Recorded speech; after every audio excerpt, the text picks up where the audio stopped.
Well, reka ndabaramutse bakunzi ba Black TV bivaye naho mutumbereye hose ndabahe mwiriwe namwakeye ko twazi ko mudubikira mvuye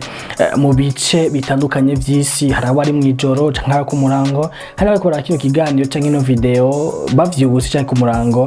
bivaye naho mutumbereye hose kandi bakubwira ati mwiriwe namwakeye. Anyway, karibu cyane dushaka tutura gatoyi ivyerekeye umuziki w'u Burundi. Umuziki w'u Burundi mwazi yuko turi muri bamwe tuko twagerageza ubwose gushika kure so muziki gusa canke ivo muziki gusa turavuga na vyakeye vya sport turavuga ivyekigiuza busanzwe bwa social life ivyo twabisanga muri Black TV ni kuri YouTube canke ni Instagram, Facebook na Twitter wandika Black TV Burundi kushosanga amakuru atandukanye atangwa kugira ngo tutahure canke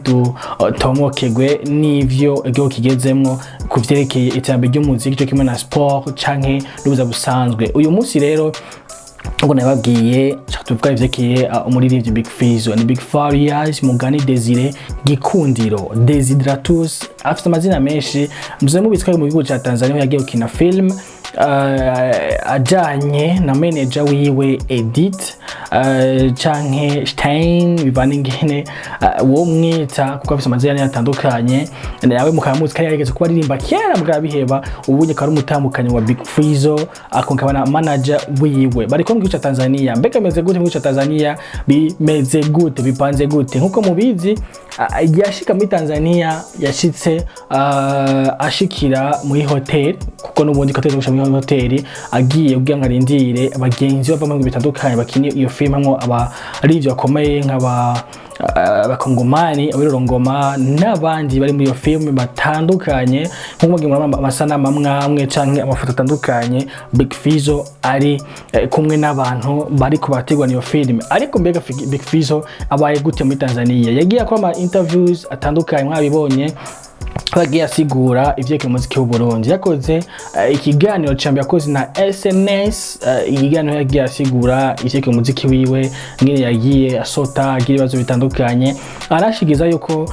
Bwoy Msafi munzi yarimba indirimbo na Sat B canke yari muri Wasafi WCB ni yafashije barimvyi benshi kuja muri WCB cyangwa muri Tanzania harimo na Black Africano kugenda muri ico gihugu ca Tanzania gushika muri Wasafi so mazi ya 6 yari novuga ivyo byategwa na Diamond yakuze barinje avuye muri East Africa kugira ngo ashakura ama talent atandukanye ico gihe Bwoy Msafi karo yari mu wacejwe kuraba ivyo bintu akayatwaye Black G akayiyemeye ko twa nabandi ariko gihe iyo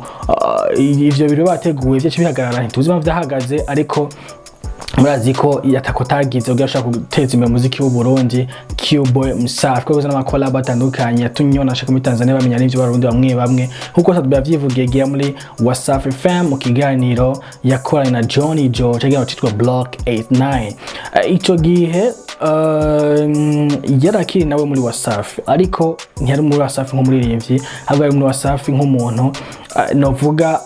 ajejwe look y'abantu bo muri Wasafi imyambarire yabo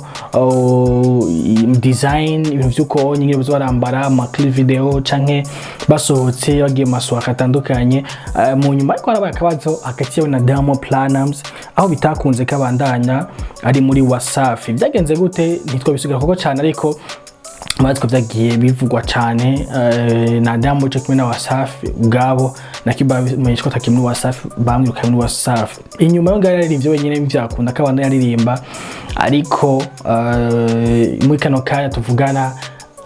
team canke Bantu Bwoy Music ni label mu gihugu cy'u Burundi irongowe na Big Fizzo ariko kandi nka manager wayo ari umugore wiwe yamenyesheje ku mugaragaro yuko Bwoy Msafi yinjiye muri Bantu Bwoy nk'umuririmbyi ivyo yavuze ati nashaka kwagura akarere ndabikomitaza naho bonyumva bakadutahura ati kuko kandi Bwoy Msafi afite talent akeneye support kugira ngo ashobore kugira no hageze ati tuvugana bisa nk'ivyakunze ivyo nivyavugiye mu kiganiro SNS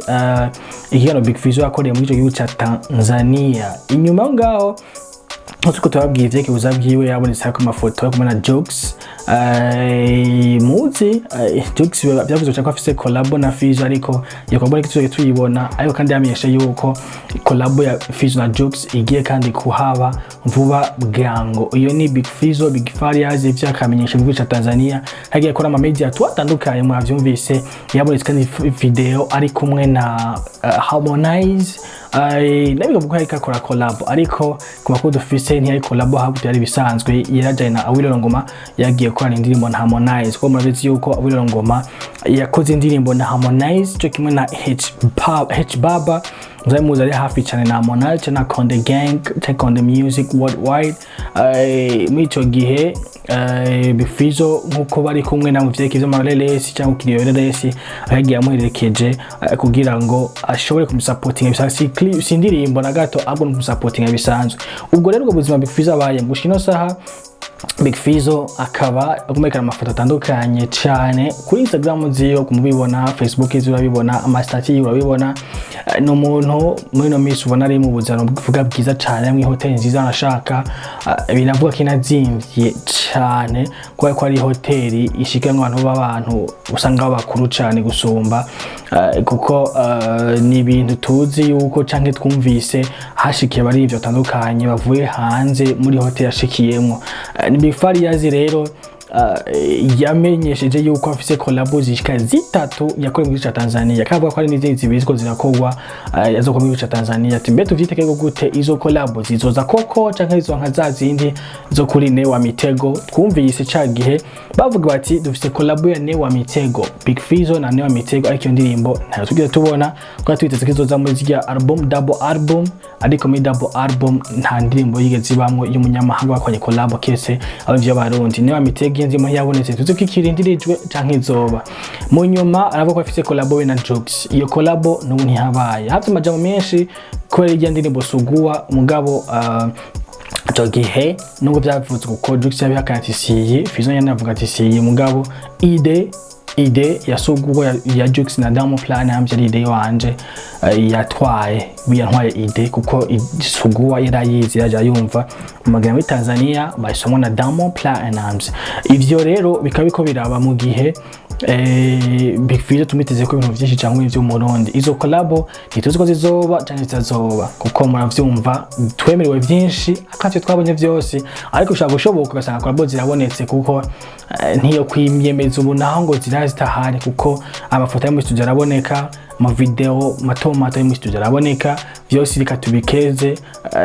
canke tubindiza amaso kuko murazi yuko yakari imbere niko keza gusumba kahise kuko murazi ko tutadutenda imbere kumuziki ubunda aho wari jose ukirejo. Reka tumwifuriza amahirwe menshi cyane Big Fizzo mu rugendo mu gihugu ca Tanzania. Filme turamwiteye uko azogira neza nko muri Nobela ngo murabizi ari filme yakoze yateguwe na Buja Hits film canke Buja Hits TV nongwe na kuke iyo filme yitwa Nobela Big Fizzo yayibonetsemo kandi nako yagize ibintu vyiza cyane yarerekanye ko ashoboye yerekanye ko afise impano yo gukina ama film. Reka tura ko Tanzania azotuwakirisha neza cyangwa azoduserukira neza cyane. Reka tumushimire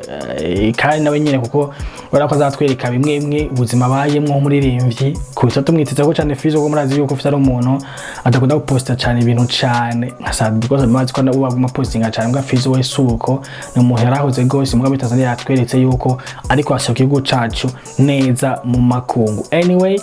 nako ndabwiye makuru ya Big Farias abaye mu gihugu ca Tanzania gushikino saha n'ubuzima bayemwo gushikino saha tuzazoga karyari ariko ico tuzi cyo yagiye kina film niyo hera cyo mu gihugu c'u Burundi abazomwegera tumyagisha tubwire byinshi ivyo kwa mu gihugu ca Tanzania tuzaniye ava mu gihugu ca Tanzania. Yali Black TV ni big badamubwira subscribe na like na comment ya munsi mutubwira tuti ya makuru mwavuze mutubwire muyatubwire canke mwavuze nabi canke mwavuze neza munadushime dukoze neza tukoze namwe katubwira ati majo hapa muri haragabisa. Nuko rero ni Black TV Burundi ama social media zacu zose Instagram, Twitter, Facebook hose dusanga kwandika Black TV Burundi ukarama kwatandukanye cyane kuri YouTube ni Black TV gusa ndakaranga ama video ameze neza cyane afise quality nziza cyane amakuru ameze neza cyane ndazi kuryoherwa cyane ni big ni www.blacktv.com. Thank you so much.